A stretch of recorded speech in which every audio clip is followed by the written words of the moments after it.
Hello दोस्तों, मेरा नाम है एके द चिंतक में आप सभी का स्वागत है। इससे पहले वाली वीडियो में हमने देखा था कि कलाम साहब विक्रम साराभाई के बारे में बताते हैं कि किस तरह भारत में रॉकेट विज्ञान को आगे बढ़ाने में उनका महत्वपूर्ण योगदान रहा। मेरा सुझाव है कि बेहतर अनुभव के लिए आप हेडफोन लगा लें।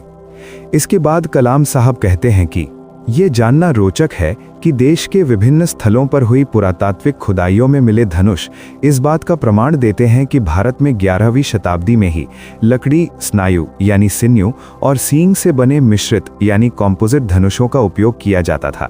यूरोप में मध्य युग के दौरान ऐसे धनुष बनने से कम 500 वर्ष पहले। कॉम्पोजिट पदार्थों की बहुउपयोगिता, जिस अर्थ में उनमें अत्यंत वांछनीय संरचनात्मक, तापीय, विद्युत, रासायनिक और यांत्रिक गुण होते हैं, ने मुझे बहुत आकर्षित किया। इन मानव निर्मित सामग्रियों के प्रति मैं इतना उत्साहित हो गया कि लगभग रातों रात इनके बारे में सब कुछ जानने की जल्दी में था। संबंधित विषयों पर उपलब्ध हर सामग्री में पढ़ता रहता था। विशेष रूप से मुझे ग्लास और कार्बन फाइबर रीइंफोर्स्ड प्लास्टिक यानी FRP कॉम्पोजिट्स में गहरी रुचि थी। एक FRP कॉम्पोजिट में एक अकार्बनिक रेशा होता है जिसे एक मैट्रिक्स में बुना जाता है, जो उसे घेर कर घटक को उसका ठोस रूप देता है। फरवरी 1969 में प्रधानमंत्री इंदिरा गांधी ने थुम्बा का दौरा किया और टर्ल्स को अंतर्राष्ट्रीय अंतरिक्ष विज्ञान समुदाय को समर्पित किया।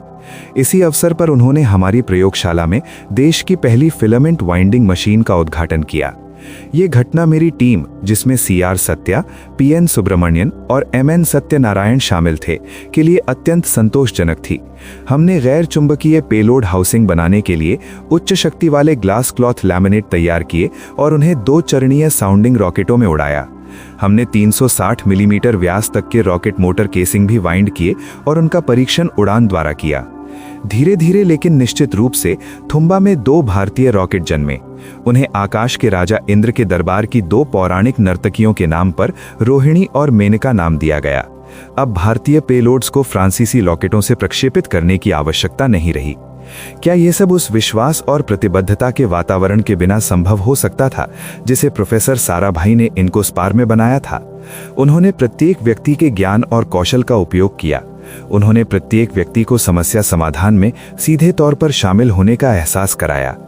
टीम के सदस्यों की भागीदारी के कारण ही समाधान वास्तविक बने और पूरी टीम का विश्वास अर्जित कर सके, जिससे क्रियान्वयन के प्रति पूर्ण प्रतिबद्धता पैदा हुई। प्रोफेसर साराभाई स्पष्टवादी थे और अपनी निराशा को कभी छिपाते नहीं थे। वे हमसे ईमानदारी और वस्तुनिष्ठता के साथ बात करते थे। कभी कभी मुझे लगता था कि वे परिस्थितियों को वास्तविकता से अधिक सकारात्मक दिखाते हैं और फिर अपनी लगभग जादुई समझाने की शक्ति से हमें मोहित कर लेते थे। जब हम ड्राइंग बोर्ड पर होते थे तो वे विकसित देशों से किसी विशेषज्ञ को तकनीकी सहयोग के लिए बुला लाते थे। ये उन्होंने हम में से हर एक को अपनी क्षमताओं की सीमाओं से आगे बढ़ने की चुनौती देने का उनका सूक्ष्म तरीका था। साथ ही यदि हम किसी लक्ष्य को पूरी तरह हासिल नहीं कर पाते थे तो भी वे हमारी उपलब्धियों की सराहना करते थे। जब भी उन्हें लगता कि हम में से कोई अपनी क्षमता या कौशल से परे कोई कार्य करने की कोशिश कर रहा है, तो वे काम को इस तरह पुनर्व्यवस्थित कर देते थे कि दबाव कम हो जाए और बेहतर गुणवत्ता का कार्य संभव हो सके। 20 नवंबर 1967 को टर्ल्स से पहले रोहिणी 75 रॉकेट के प्रक्षेपण तक हम में से लगभग हर व्यक्ति अपनी अपनी भूमिका में पूरी तरह रम चुका था। अगले वर्ष की शुरुआत में प्रोफेसर साराभाई ने मुझे तत्काल दिल्ली बुलाया। अब तक मैं उनके कार्यशैली से परिचित हो चुका था। वे हमेशा उत्साह और आशावाद से भरे रहते थे।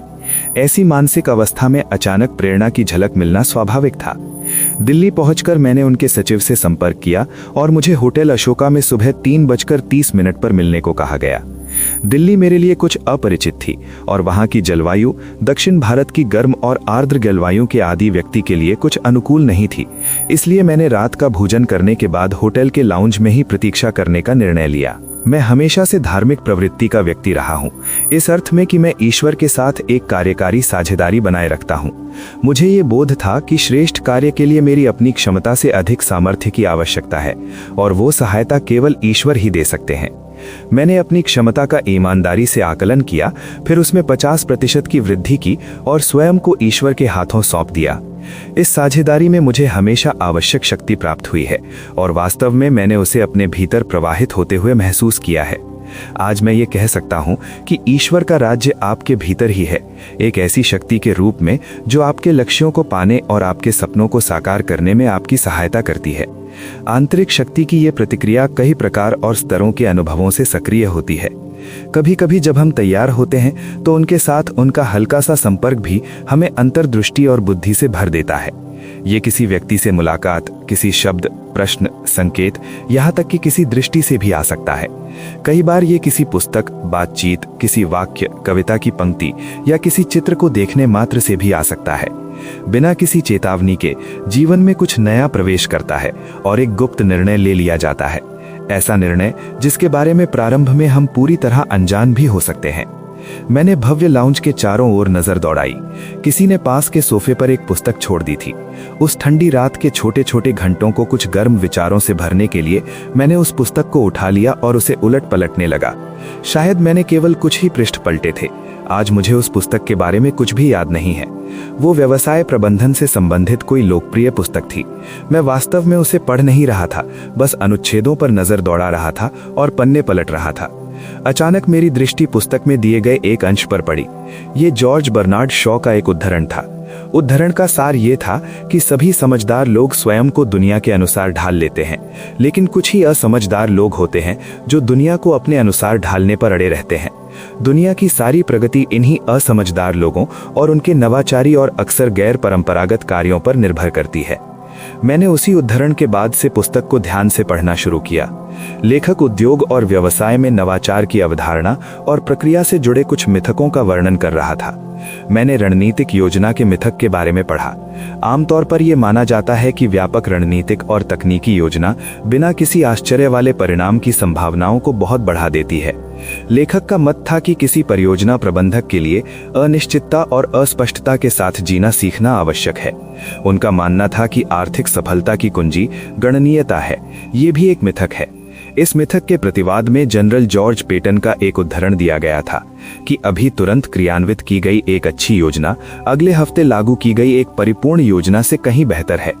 लेखक का यह भी कहना था कि बड़ा जीतने के लिए अनुकूलन करने की कोशिश करना आवश्यक है। यह भी मिथक है। अनुकूलन कागज पर तो जीतता है, लेकिन वास्तविक दुनिया में बाद में अक्सर हार जाता है।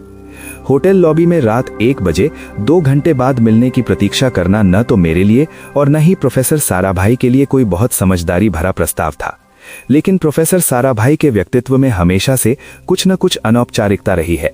वे देश में अंतरिक्ष शोध संचालित कर रहे थे। कम स्टाफ, अधिक काम, फिर भी सफलतापूर्वक। अचानक मुझे एहसास हुआ कि एक और व्यक्ति आकर मेरे सामने वाले सोफे पर बैठ गया है। वो मजबूत कद काठी का, बुद्धिमान चेहरे और सुसंस्कृत मुद्रा वाला व्यक्ति था। मुझसे अलग, जो हमेशा अपने पहनावे में अव्यवस्थित रहता हूँ, वो व्यक्ति सुरुचिपूर्ण कपड़े पहने हुए था। समय की विचित्रता के बावजूद वो सतर्क और एनर्जेटिक था। उसमें एक अजीब सी चुंबकीय शक्ति थी जिसने नवाचार पर चल रही मेरी विचार श्रृंखला को तोड़ दिया। और इससे पहले कि मैं फिर पुस्तक पर लौट पाता, मुझे सूचना दी गई कि प्रोफेसर साराभाई मुझे मिलने के लिए तैयार हैं।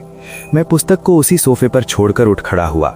मुझे आश्चर्य हुआ कि सामने वाले सोफे पर बैठे व्यक्ति को भी अंदर आने के लिए कहा गया। वो कौन था? इस प्रश्न का उत्तर मिलने में अधिक समय नहीं लगा। बैठने से पहले ही प्रोफेसर साराभाई ने हमारा परिचय करवाया। वे एयर हेडक्वार्टर से ग्रुप कैप्टन वीएस नारायणन थे। प्रोफेसर साराभाई ने हमारे लिए कॉफी मंगवाई और सैन्य विमानों के लिए rocket assisted take off system यानी रैटो विकसित करने की अपनी योजना बताई। ये सिस्टम हिमालय क्षेत्र में छोटे रनवेज से हमारे युद्ध विमानों को उड़ान में सहायता करता। हल्की फुल्की बातचीत के साथ गर्म कॉफी सर्व की गई। ये प्रोफेसर साराभाई के स्वभाव के बिल्कुल विपरीत था। लेकिन जैसे ही कॉफी समाप्त हुई, वे उठ खड़े हुए और हमें दिल्ली के बाहरी इलाके में तिलपट रेंज चलने को कहा। लॉबी से गुजरते समय मैंने उस सोफे की ओर एक सरसरी नजर दौड़ाई जहां मैंने पुस्तक छोड़ी थी। वो वहां नहीं थी। रेंज तक पहुंचने में लगभग 1 घंटा लगा। प्रोफेसर साराभाई ने हमें एक रूसी रैटो दिखाया। अगर मैं इस सिस्टम के मोटर रूस से मंगवा दूं तो क्या आप इसे 18 महीनों में बना सकते हैं? प्रोफेसर साराभाई ने पूछा। हाँ, हम कर सकते हैं, ग्रुप कैप्टन वीएस नारायणन और मैंने लगभग एक साथ उत्तर दिया। प्रोफेसर साराभाई का चेहरा हमारी उस उत्सुकता को देखकर खिल उठा। मुझे वो पंक्ति याद आई, वो तुम्हें चलने के लिए प्रकाश प्रदान करेगा। हमें होटल अशोका वापस छोड़ने के बाद प्रोफेसर साराभाई प्रधानमंत्री के घर नाश्ते की बैठक के लिए चले गए। उसी शाम तक ये समाचार सार्वजनिक हो गया कि भारत उच्च प्रदर्शन वाले सैन्य विमानों को छोटे रनवेज से उड़ान में सहायता करने वाले उपकरण का स्वदेशी विकास शुरू कर रहा है और इस परियोजना का नेतृत्व मुझे सौंपा गया है। मेरे मन में अनेक भावनाएं थीं, खुशी, कृतज्ञता, संतोष और 19वीं सदी के एक कम ज्ञात कवि की ये पंक्तियां मेरे मन में गूंज उठीं। अपने हर दिन के लिए तैयार रहो और सभी से समान रूप से मिलो। जब तुम निहाई हो तो सहो, जब तुम हथौड़े हो तो प्रहार करो। रैटो मोटरों को विमान पर लगाया जाता है ताकि प्रतिकूल परिस्थितियों में टेक ऑफ के दौरान अतिरिक्त थ्रस्ट मिल सके, जैसे आंशिक रूप से बमबारी से क्षतिग्रस्त रनवे, ऊंचाई वाले हवाई अड्डे, निर्धारित भार से अधिक लोड या बहुत अधिक परिवेश तापमान। वायुसेना को अपने S-22 और HF-24 विमानों के लिए बड़ी संख्या में रैटो मोटरों की अत्यंत आवश्यकता थी।